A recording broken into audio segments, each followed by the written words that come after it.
Kepala UPT Infrastruktur Jalan dan Jembatan Kelas A Wilayah 8 Parung, Chandra Trikaya mengatakan proyek kontraktual tahun 2025 di wilayah Bogor Utara Kabupaten Bogor.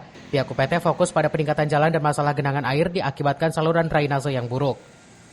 Sementara untuk di Kecamatan Kemang ada 3 ruas jalan yang akan ditingkatkan yakni Jalan Raya Kemang Rencabungur, Jalan Kemang Bojong, dan Tegal Kahuripan.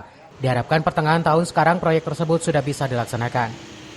Kemang Rencabungur, ruas Kemang Bojong, nah, kalau di daerah Parung biasanya penanganan genangan air ya, banjir, saluran.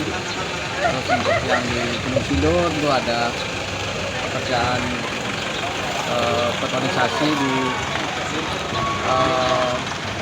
Gunung Sindur itu. Kampung Jampang ya? Di Kampung Jampang. Selain itu, kontraktual untuk proyek di wilayah Kecamatan Parung fokus pada pengerjaan drainase atau saluran air dan wilayah Kecamatan Gunung Sindur pembangunan betonisasi jalan dan wilayah Kecamatan Rancabungur, lanjutan pembangunan betonisasi jalan Pasir Gaok Rancasari. Dari Kemang, Kabupaten Bogor, Suhanda Abriji melaporkan.